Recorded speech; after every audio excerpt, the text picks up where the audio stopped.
Hola a todos, bienvenidos a un episodio más del Café con Gers Abogados. Hoy estamos muy contentos porque no solo hemos tenido unos invitados muy interesantes que nos han ayudado, nos han aclarado dudas legales, sino que además en Gers Abogados estamos muy preocupados por la salud mental de las personas. Hoy tenemos, y esa es la razón de nuestra alegría hoy, una invitada muy especial, doctora Olga Lucía. Bienvenida al podcast de Gers Abogados. Mil gracias por la invitación. Estoy muy feliz de estar acá. Nosotros estamos más felices, es un honor no solo porque tú eres alumni Sabana, Sí. te hemos escuchado muy activa en las redes sociales y hoy venimos a tratar un tema que yo creo que, aunque es bien sabido, la sociedad ha decidido mirar hacia el otro lado y descuidarlo. ¿Tú qué opinas? Total, es un tema que de verdad, como papás y de verdad como sociedad, tenemos que empezar a abrir los ojos mucho más, hacer este tema mucho más presente y de verdad es algo que actualmente está en todas partes y cada vez toma más fuerza. Así es, hoy queremos hablar sobre el ciberacoso, pero no solo abordando problemáticas legales. Ya sabemos que la ley lo ha abordado, aunque acá en Colombia no lo ha abordado en su totalidad. Existe la ley, pero hablemos más desde el enfoque psicológico. Ayúdanos tú con eso, ayúdanos a definir desde el punto de la psicología qué es el ciberacoso. Listo, entonces desde psicología clínica decimos que el ciberacoso o ciberbullying es una forma de intimidación. Entonces, ¿qué se da? Lo importante ahí es que implica el uso de las tecnologías digitales. ¿Para qué? Para humillar, para intimidar o para acosar a la víctima. Podemos decir que toda forma de violencia a través de una pantalla es considerada ciberacoso. Claro que sí, y se da de forma repetitiva, eso es algo importante. Sí, tiene que ser de forma repetitiva y a través de las redes. En tu trayectoria, en toda tu experiencia como neuropsicóloga, ¿cuál es ese perfil de la víctima y cuál es el perfil del acosador? Listo, entonces desde la víctima que vemos, desde la víctima vemos a alguien que tiene baja autoestima, que tiene dificultades en habilidades sociales, que le cuesta tener una comunicación asertiva y tiende a ser más inhibido y le cuesta pedir ayuda. Eso diríamos como en relación a la víctima. Ajá. Y ya en el bully o el acosador que vemos, vemos a alguien que tiene, aunque no parezca, también tiene baja autoestima. Entonces, por eso el acosador también comparte eso con la víctima, que tiene baja autoestima. ¿Por qué? Porque, digamos, por medio de ese voy a demostrarme el fuerte, voy a demostrarme el que puedo con El todo. bully, el que Exacto, aplasta a los demás. exacto, muestro como esa inseguridad que realmente tengo adentro. Entonces, uno, baja autoestima. Dos, puede que haya modelamiento como de conductas agresivas. ¿Qué quiero decir con esto? Entonces, digamos, si en la casa hubo aceptación, entre comillas, de conductas agresivas, entonces que se tratan brusco, que es la burla, que es el rumor entre todos, está aceptado y entonces para mí es algo normal, entonces tienden a normalizar como esa conducta agresiva. Eso es otra característica del acosador. También lo que vemos es la falta de empatía. Entonces le cuesta ponerse en el lugar del otro y no ve que realmente está haciendo daño o está haciendo daño y pues como no es a mí, no siento esa empatía y no me importa y lo sigo haciendo. También lo que vemos en el acosador es que le falta ese control de impulsos, por lo tanto tiende a ser impulsivo en las conductas. Entonces, claro, yo no pienso en consecuencias ni en mí ni en los demás, sino simplemente yo voy aquí. En la inmediatez. Exactamente. No pienso muy parecido, o bueno, me contradices tú que eres la experta en el tema, al perfil del psicópata, ¿no? Que no piensa en las consecuencias, ¿cierto, Doc? Exacto, y también lo iríamos ahí uniendo también con la falta de empatía. El tema de las personas con psicopatía no tienen empatía. No. Entonces también va una característica ahí. Y es algo súper importante en el tema del acosador, es esa necesidad de poder, como esa necesidad de llamar la atención. Entonces, claro, por medio de yo hacerle daño a los demás, pues estoy logrando la atención como del grupo como tal. Doctora, ya definimos entonces el perfil de la víctima y del acosador. Ahora háblanos, por favor, de los tipos de ciberacoso. Claro que sí. Entonces hay varios, bastantes tipos de ciberacoso Te los voy a explicar como así, como muy superficial porque son bastantes. Y uno pensaría que solo uno, no, decirle cosas violentas a la doctora Olga Lucía por su página y se limita a eso. Exacto. Explícanos, por favor. Listo, entonces hay varios. Uno es el acoso directo. Entonces, ¿qué quiere decir esto? Hay comentarios, hay mensajes donde ataco o donde humillo o acoso a esa víctima, pero es directo. Hay otro acoso que es el acoso indirecto. Entonces, en el acoso indirecto, ¿qué pasa? Entonces es por medio de rumores, por medio de comentarios. No voy directamente a la víctima, pero por el Les da como a hablar con los amigos, así, así. exacto, como ese pasivo agresivo que muchas veces vemos que de verdad no va como enfocado a esa víctima, pero finalmente va hacia la víctima, ¿listo? También hay un acoso que es grupal, donde me uno en un grupo para atacar a esa persona, ¿listo? Entonces, ese es duro porque de verdad no es solo una persona, sino son varios Contra una contra solo una víctima. Entonces, ese es Y volvemos al perfil de la inseguridad, ¿no? Se unen varios para atacar, exacto, para ser más fuertes también, ¿no? para ser más fuertes. Exactamente, listo. Hay otro ciberacoso que es el visual. Entonces, ¿qué pasa en este? Entonces mandan fotos, videos, imágenes gráficas acerca de la víctima o acerca de información privada, sensible, exactamente, que este también es duro y se ve hoy en día bastante, ¿listo? Hay otro que es la suplantación de la identidad. Entonces, digamos, yo abro un perfil donde me hago pasar por la víctima o abro un perfil falso y empiezo a divulgar información sobre la víctima. Ese también es duro, es complicado. Claro, Y hay, complejo. y hay unos que son como muy nuevos que se llama el doxing. ¿Y el doxing qué quiere decir? Es divulgar esa como información privada de la víctima, entonces direcciones, teléfonos y obviamente pues sin el consentimiento de la víctima, ¿no?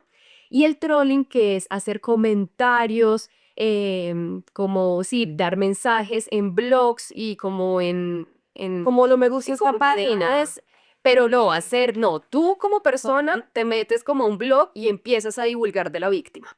Cosas súper Exactamente, negativas de su aspecto, de su forma de vivir. exacto, Y te tomas el trabajo de crear un blog para difundir. exactamente. ¿Esa cómo se ha llamado? Se llama trolling. Y mira que, digamos, pues ahí quiero hacer como un paréntesis, y es, mira qué pasa en mi consulta. En mi consulta, ¿qué veo yo en niños de colegios, pues allá adolescentes? ¿Qué pasa? Abren como chats. Entonces, abren un chat del salón. Y hoy vamos a hablar de Pepita. Y todos los del salón, de forma anónima, dan su concepto de Pepita. Ojalá fueran conceptos positivos acerca de ella, pero la mayoría de verdad son súper humillantes, o sea, Degradantes, violentos. exactamente. Entonces, tú también estás con ese miedo, esa expectativa de, uy, hoy, ¿de quién van a hablar en ese chat? Entonces, claro, es un miedo constante el que va construyendo la persona porque es que de pronto hoy me toca a mí. Y eso pasa mucho. O también me pasa mucho en consulta que también llegan como a crear perfiles falsos.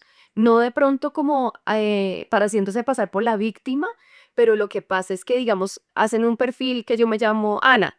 Y esa Ana empieza a hacer comentarios en los perfiles de los demás, empiezo a agregar gente y hago como un perfil falso para sentirme segura detrás de ese anonimato de poder hacer comentarios libremente. Es que es muy fácil para el que está detrás de la pantalla, ¿no? Criticando. El perjudicado es el que queda, la víctima, expuesta, vulnerada. Y es que es eso, o sea, el tema de redes sociales, por eso es tan sensible, porque el tema de estar detrás de una pantalla, a mí como acosador, pues me da mucha seguridad. ¿Por qué? Porque es que yo no veo una consecuencia inmediata. Entonces, si yo me paso por alguien, suplanto la identidad de alguien o simplemente en forma de anonimato, ¿qué pasa ahí? A mí no me pasa nada. Entonces, claro, si yo tampoco veo una consecuencia del ambiente, que de pronto me dice, ¿tú cómo fuiste a hacer esto? Uy, no, pero aquí, ¿qué te pasa? Que de pronto, uy, sí, como que ya vi la consecuencia, de pronto lo paro un poquito, pero si yo Si no sigo hay consecuencia, pues yo sigo actuando de esa forma. y me da poder, entonces sí, a eso me está retroalimentando positivamente esa conducta y la voy a tender a seguir haciendo. Y bueno, ahí que me faltó solo una forma de ciberacoso ahí, y es el acoso sexual en línea, que ese también es muy, muy peligroso. Y ahí vemos como ese tema de acoso sexual también a niños menores de edad, todo este tema que Es un tema muy delicado. esto está terrible hoy en día, de verdad lo que se ve, nos toca educarnos a nosotros. Bueno, ahora que tú hablas de esa parte de tu consulta y de los tipos de ciberacoso, ¿en qué edades, en qué rango de edades se encuentra más el ciberacoso? Pues te lo digo acá desde mi experiencia profesional, yo desde mi consulta lo veo en adolescentes, que es donde están fuera de eso más como vulnerables, ¿no? Es donde se están construyendo, donde están formando como esa identidad y yo lo veo de verdad, ponle más o menos desde los 12 años hasta los 16 que se da fuerte, fuerte. Y lo que te digo, es una etapa muy sensible que pongámonos un momento en el lugar de la víctima. Si tú estás formándote como persona, estás tratando de encontrar esa identidad y ¿qué pasa? Me están diciendo solo mensajes denigrantes, me están dando como esa retroalimentación negativa de lo que yo soy, ¿yo cómo me voy a construir?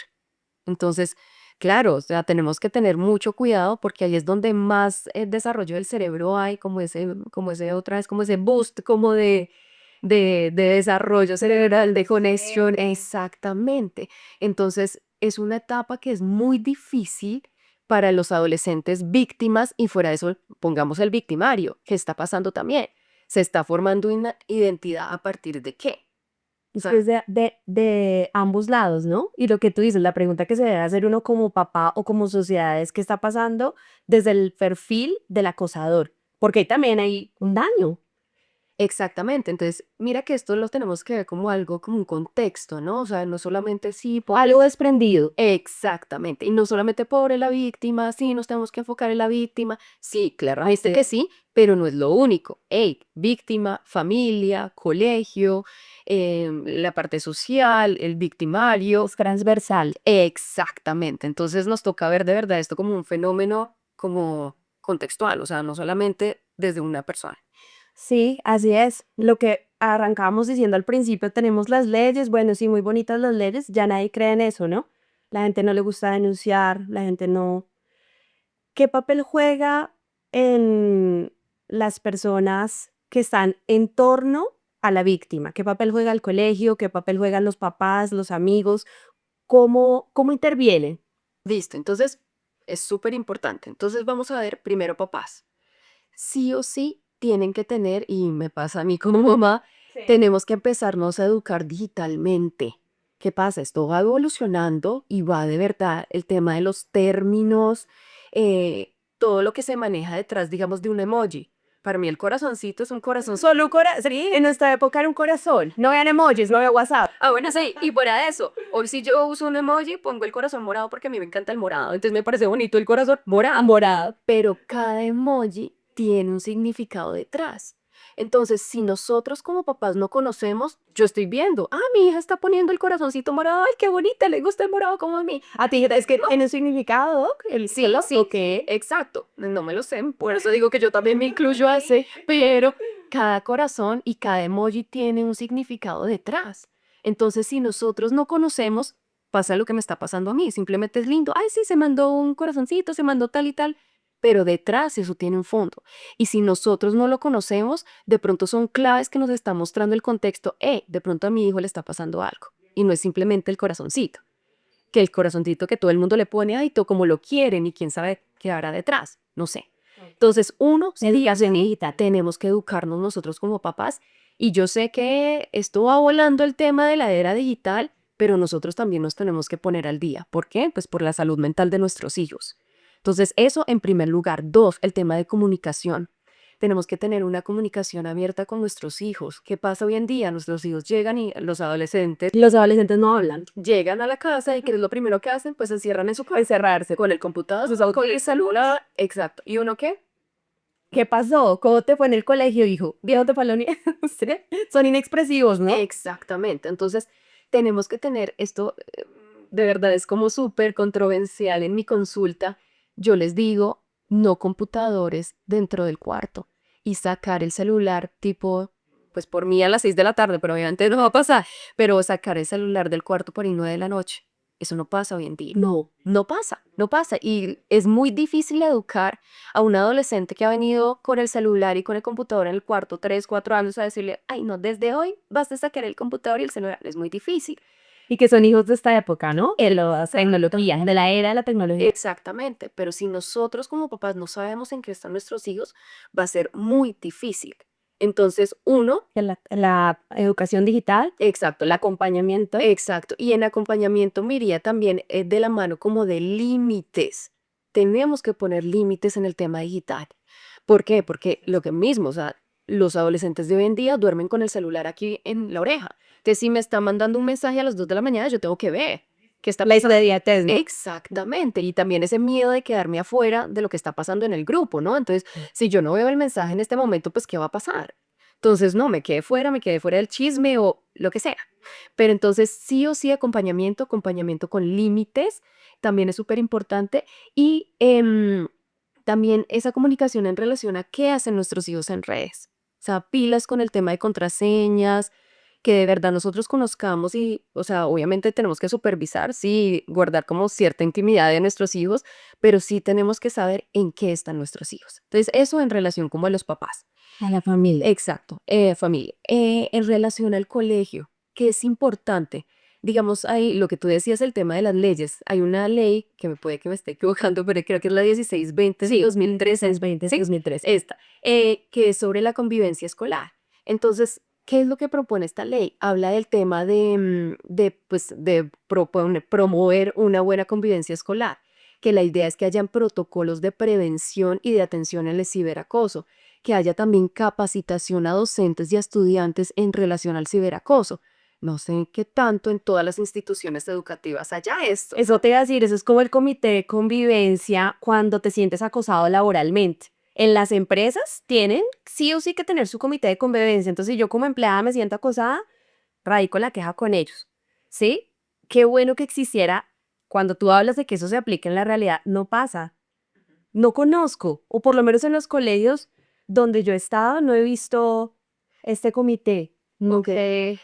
pues no sé cómo comité, pero digamos, si yo he visto casos de ciberacoso Llevan y sí protocolo. tiene protocolo. Excelente. Exacto, sí. O sea, no sé en todos, pero, Ujú. pero de los que yo he conocido, sí tienen protocolos para el manejo del acoso. Lo que te digo, esto es súper importante, o sea, de colegio. Entonces, Clave. exacto. Y más que todo, también la prevención, ¿no? O sea, qué acompañamiento se está dando desde el colegio.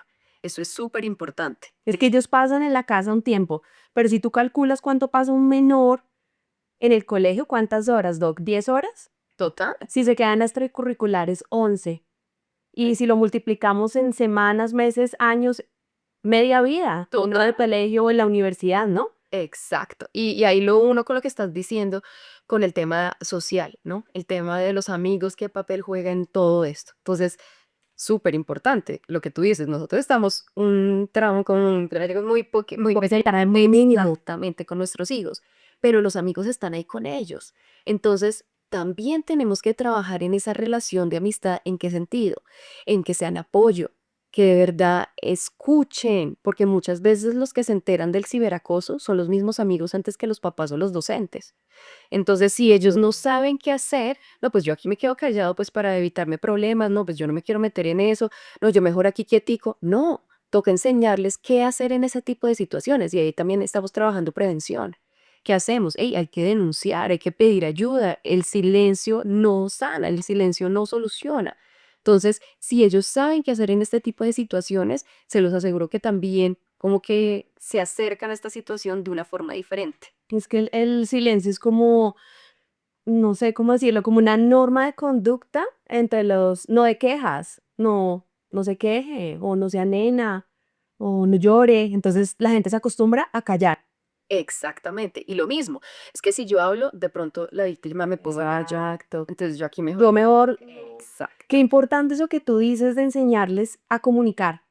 Pienso que eso es clave, ¿no? A nivel de colegio, a nivel de amigos, tener una buena red de apoyo.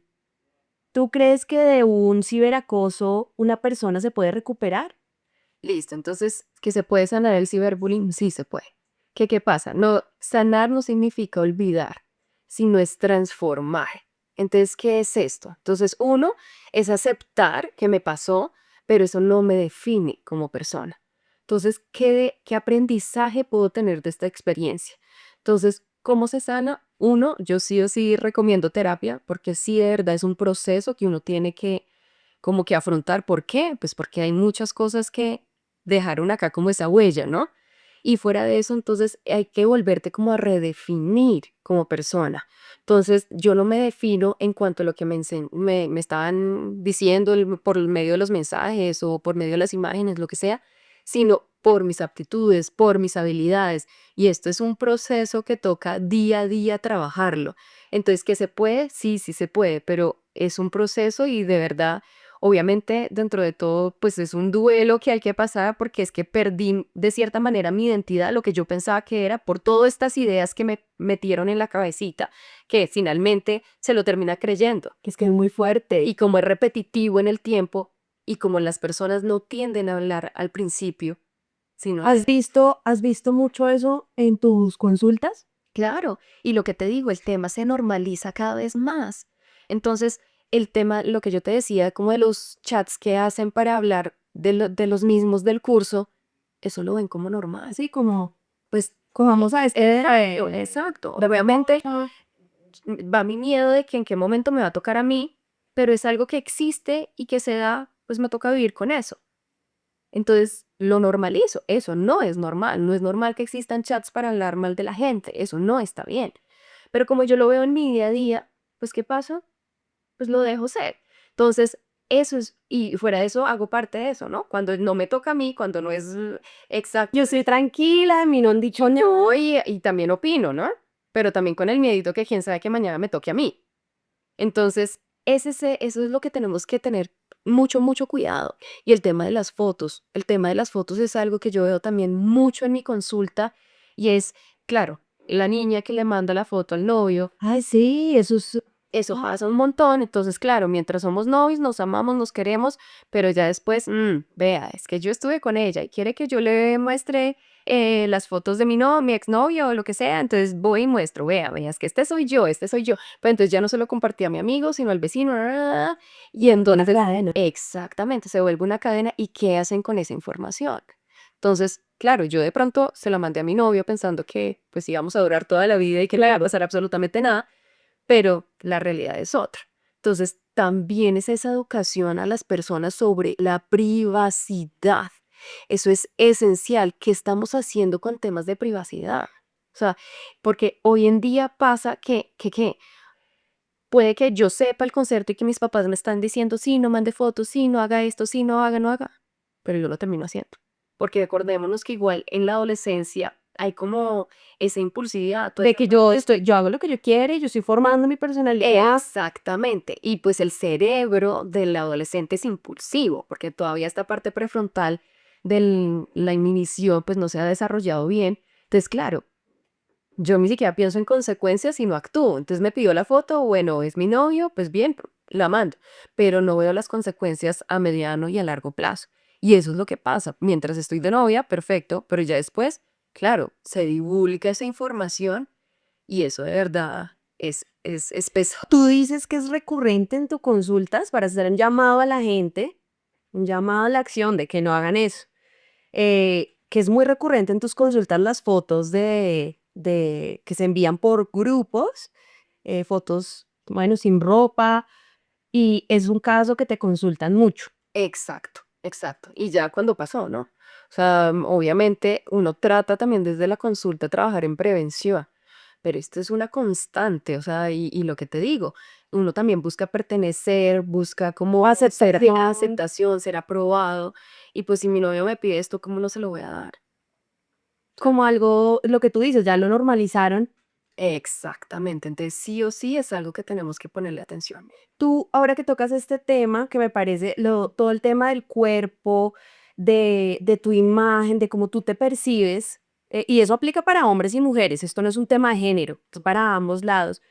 ¿Tú qué consejo le darías a los jóvenes que han sufrido esto, que mandaron una foto con poca ropa o sin ropa y la pasaron por un grupo en un colegio, en una universidad? ¿Tú qué consejo le darías a ese joven si nos llegara a ver en este video? ¿Listo? Entonces uno, aceptación, ya pasó. O sea, no me puedo quedar lamentándome y simplemente arrepintiéndome y sobre la culpa trabajar. No, ya pasó. Nos toca aceptar lo que pasó y es que vamos a hacer de aquí en adelante. Entonces lo importante es volvernos a reconstruir. Eso no me define a mí como persona.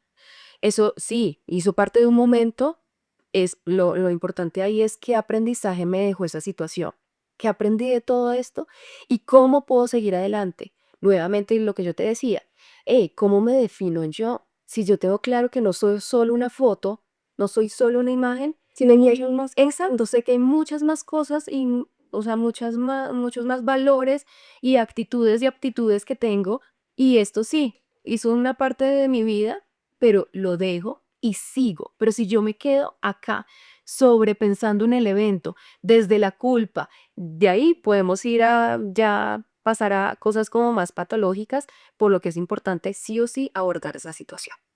¿Y qué consejo le darías al papá que está viendo que su hijo es un acosador?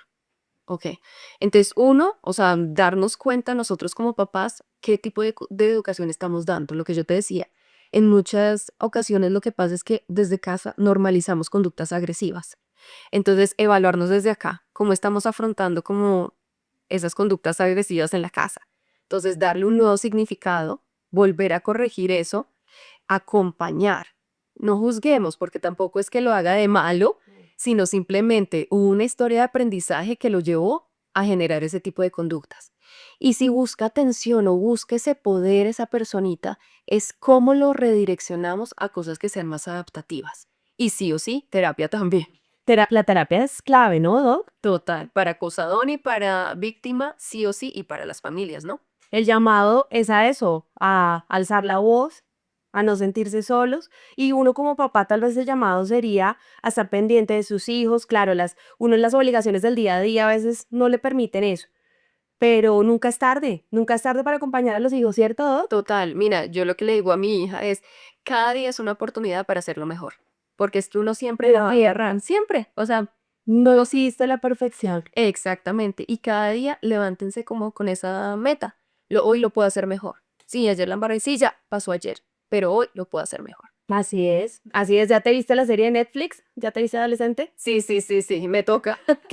¿Cómo te pareció? Pues imagínate que yo de verdad tiempo cero entre mamá trabajo, pero yo dije, sí o sí me la tengo que ver. Ujú. Entonces, como esos puntos importantes que debemos tener en cuenta es uno, el tema del acompañamiento, ¿no? O sea, miremos qué tipo de acompañamiento. Sí, estaban unos papás que uno dice relativamente Están ahí. presentes, pero ¿qué es esa presencia realmente? Yo puedo estar en la misma casa, pero lo que decíamos, el niño está todo el tiempo encerrado en el cuarto. ¿Eso es de verdad estar presentes? Entonces, estar presentes es, en mi casa no se cierran las puertas de los cuartos. En tu casa. Ujú. Y esa es una norma que yo la voy a dejar de aquí para siempre, así sea la pelea, pero es un límite. Sí, Porque lo hablamos, ¿no? exactamente. Los límites. Sí, les debo su privacidad, puede que yo no esté metida en el cuarto con mis hijos, pero no se cierran las puertas. ¿Por qué? Porque es que detrás de la puerta pasan muchas cosas. El uso de dispositivos dentro del cuarto, eso es peligrosísimo, porque si uno no sabe qué está a sus hijos, y era lo mismo que le pasaba a él. Entonces, claro, yo llego juicioso del colegio, simplemente me voy a mi cuarto, me encierro con mi computador, mi celular, Abstraído en su universo. y uno como papá, pues yo estoy en la casa, yo estoy viendo que qué malo le va a pasar en el cuarto, pues nada, Sí. y yo estoy acá, nada, pero ¿qué hay detrás? Entonces, nuevamente, el tema de comunicación, eso es también una llamada. Entonces, sí, puedo estar presente, puedo estar en la casa, pero si yo no tengo canales de comunicación con mi hijo, yo no sé qué le está pasando. Yo no sé si está feliz, yo no sé si está bravo, no tengo ni idea qué le pasa en el día a día. Entonces, eso. Tres, lo que te digo de estar como educados digitalmente, también el tema de los emojis, ahí también lo expone. O sea, qué tal cosita y tal palabra que uno de verdad ni entiende. Desconocida totalmente. Exactamente, qué Para uno, para ellos eso es tendencia. Sí. exacto, normal. Para ellos es normal y se farna natural, Cuando no sabes, mano. exactamente. Y uno no tiene ni idea. Y uno simplemente lee, ay, bueno, sí, no entendí esto. No, pero ¿qué carga eso detrás?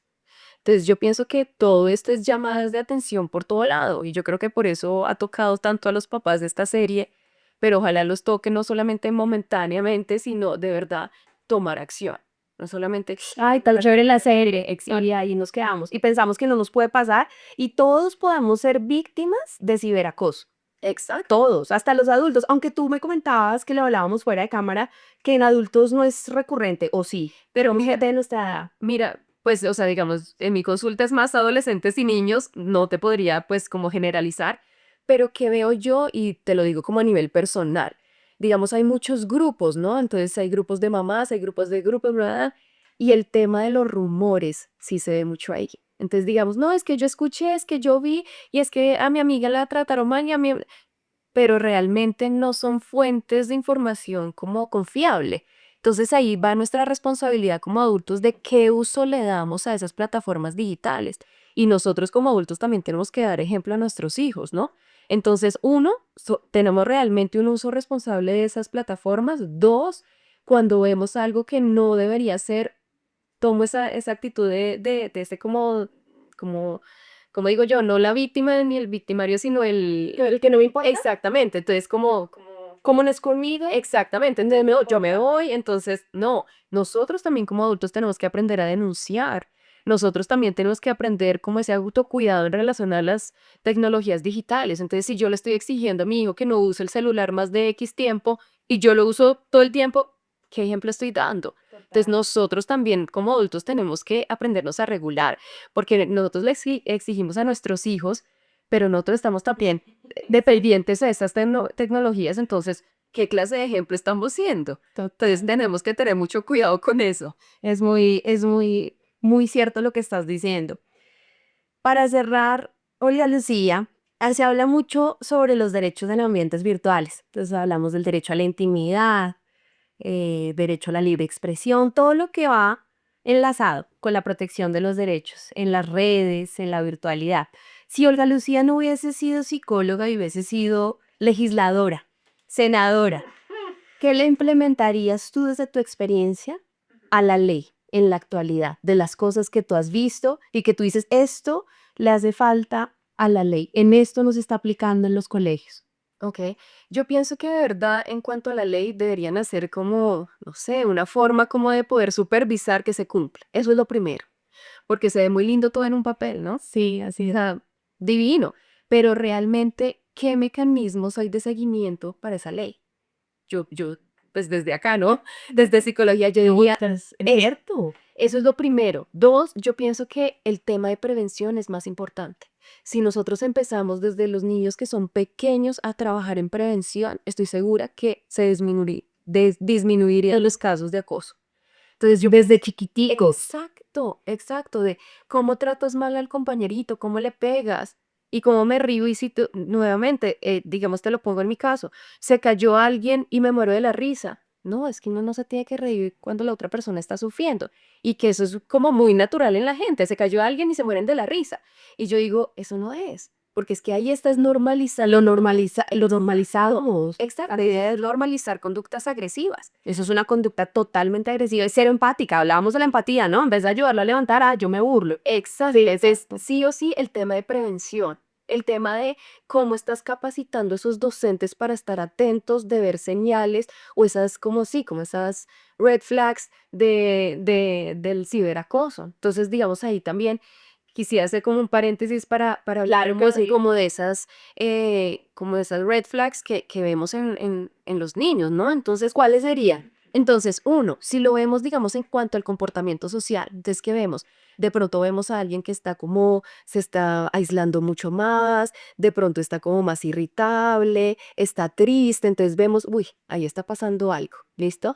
Si lo vemos como en relación al uso de los dispositivos, entonces vemos que está como más pendiente de sus dispositivos electrónicos, vemos que está pasando más tiempo en ellos, vemos que está cambiando claves, que apenas pasamos nosotros de pronto esconde lo que está haciendo. Dando. Exactamente, eso.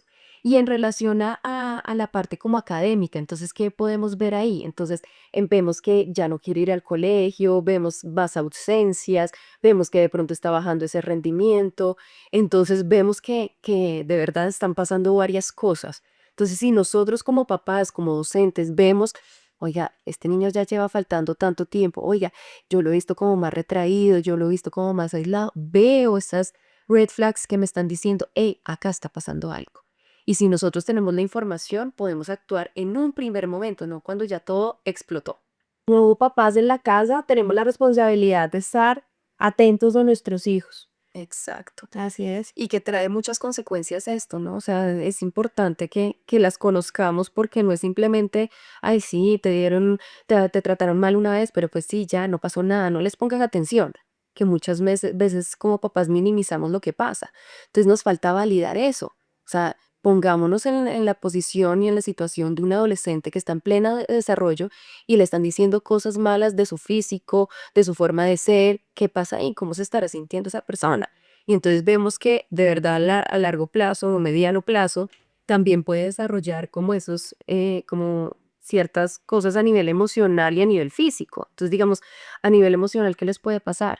El tema de ansiedad. Entonces, como hay una preocupación constante de qué va a pasar, pero fuera de eso le sumo la incertidumbre de que no sé en cuándo, en qué momento me van a atacar. Entonces, ¿qué pasa ahí? Yo estoy hipervigilante, hiperalerta de qué momento. Entonces, claro, esa anticipación y esa preocupación excesiva puede llevar a síntomas de ansiedad. O lo mismo, también esa tristeza profunda, esa como desesperanza de que independiente de lo que haga, se van a burlar de mí, independiente de lo que haga, van a compartir mis fotos porque es que no tengo control de parar. Es muy difícil por las plataformas digitales, que es lo que pasa en el acoso, como el bullying como tal, en vivo. Entonces, listo, me pegaron, pero bueno, ya me voy y me alejo de esa persona. Pero en el ciberacoso es muy difícil huir de esto, porque es que son plataformas digitales que uno no puede bloquear todo el tiempo y lo bloqueo para mí, pero los otros lo están viendo. Entonces también nos puede traer como síntomas de depresión y pueden compartir síntomas con el trastorno de estrés postraumático, que uno dice, no, pero ¿cómo así? Eso lo va a tener. Exactamente, pero sí tienen muchas como sintomatologías relacionadas como a las personas que sufren trauma. Entonces puede que tengan pesadillas, puede que tengan como esos flashbacks, esa sensación como de inseguridad. Entonces de verdad no estamos hablando de cualquier cosa, sino que realmente tiene consecuencias y a nivel físico puede tener como dolores de cabeza, síntomas gastrointestinales, trastornos del sueño y tenemos que tener de verdad mucho, mucho cuidado con esto. Mucha conciencia. El ciberacoso no es un juego. Los invitamos a escucharnos, a seguirnos. Olga Lucía, muchísimas gracias por tu tiempo, por regalarnos este espacio. Ya sabes, esta es tu casa, sobra decirlo, ¿no? La universidad y Gersa Abogados, qué alegría tenerte y ojalá podamos vernos de nuevo para otro episodio. Claro que sí, y de verdad mil gracias por la invitación. Gracias a ti.